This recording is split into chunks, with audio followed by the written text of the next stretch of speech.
के बारे में, जैसे कि मेमोरी क्या होती है, कंप्यूटर में मेमोरी कितने प्रकार की होती है, प्राइमरी मेमोरी और सेकेंडरी मेमोरी क्या होती है, रैम और रोम में क्या अंतर होता है, कैश मेमोरी किसे कहते हैं, मेमोरी के बारे में, इन सभी प्रश्नों पर विस्तार से चर्चा करेंगे। वीडियो में आगे बढ़ने से पहले फ्रेंड्स, अगर आप सबसे पहले हम जानेंगे कि मेमोरी क्या होती है। मेमोरी का इंट्रोडक्शन देखेंगे हम। मेमोरी कंप्यूटर का वह भाग यानी पार्ट होता है जहां पर डाटा और प्रोग्राम को संग्रहित यानी कि स्टोर किया जाता है। यानी कि मेमोरी कंप्यूटर का वह स्थान या जगह होती है जहां डाटा यानी कि किसी भी जानकारी या इंफॉर्मेशन को और प्रोग्राम को स्टोर किया जा सकता है।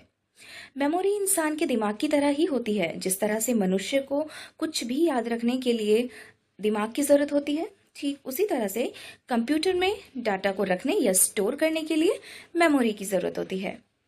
मेमोरी मुख्यतः दो प्रकार की होती है, प्राइमरी मेमोरी और सेकेंडरी मेमोरी। प्राइमरी और सेकेंडरी मेमोरी के विषय में हम जानेंगे। देखिए दोनों में क्या अंतर होता है। प्राइमरी मेमोरी कंप्यूटर की आंतरिक मेमोरी होती है, इसे मुख्य मेमोरी भी कहते हैं।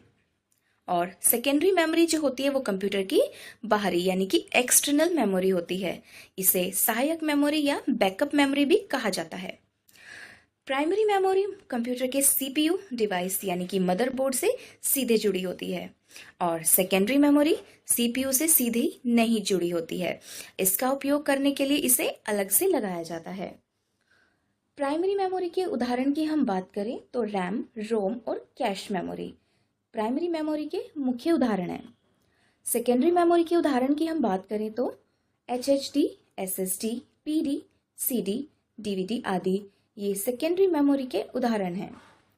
रैम, रोम और कैश मेमोरी ये सब सीधे मदरबोर्ड से जुड़े होते हैं और HDD, SSD, PD, CD, DVD का उपयोग करने के लिए इन्हें अलग से लगाया जाता है। प्राइमरी मेमोरी कंप्यूटर में मौजूद प्रोग्राम और निर्देशों को स्टोर करती है और सेकेंडरी मेमोरी डाटा को स्थायी रूप से स्टोर करने का काम करती है।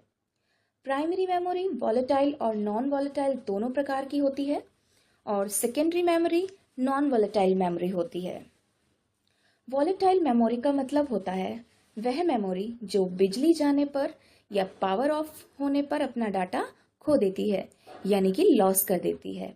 और नॉन वॉलेटाइल मेमोरी वह मेमोरी होती है जो बिजली जाने के बाद भी या पावर कट होने के बाद भी डाटा को ना खोए, यानी कि पावर कट होने के बाद भी नॉन वॉलेटाइल मेमोरी में डाटा सेव रहता है।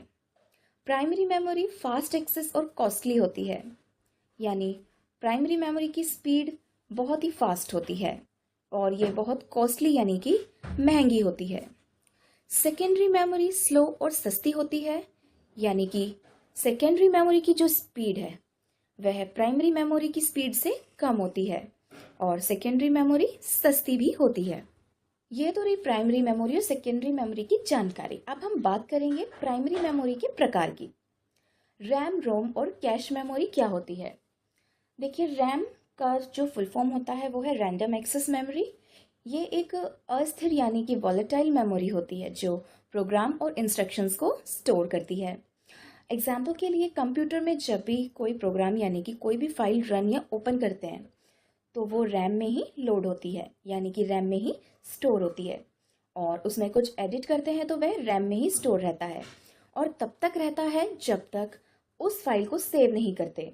इसलिए कभी कभी जब हम किसी फाइल में कुछ एडिट करते हैं तो उस फाइल को हमने सेव नहीं किया हो और उस बीच पावर कट हो जाए, किसी भी वजह से कंप्यूटर बंद हो जाए, तो एडिट किया हुआ डेटा हमें नहीं मिलता है, क्योंकि रैम एक वॉलेटाइल मेमोरी है और वॉलेटाइल मेमोरी का मतलब होता है ऐसी मेमोरी जो बिजली जाने या पावर कट होने पर अपना डाटा खो देती है। यह डेटा परमानेंटली स्टोर नहीं करती है, यह प्रोग्राम को स्टोर यानी कि केवल प्रोग्राम ओपन या फिर रन करती है। और याद रखें, इसीलिए कंप्यूटर या मोबाइल या किसी भी इलेक्ट्रॉनिक डिवाइस में जितनी ज़्यादा रैम होगी उतनी ही मल्टीपल प्रोग्राम फाइल ओपन यानी कि रन कर सकते हैं। रैम भी दो तरह की यानी टू टाइप्स की होती है, जैसे कि एस रैम और डी रैम, स्टैटिक रैम और डायनामिक रैम। नेक्स्ट है रोम।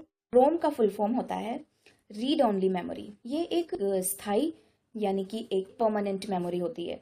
इसमें डेटा को परमानेंटली स्टोर किया जाता है। इसमें स्टोर डेटा को हम चेंज और इरेज नहीं कर सकते।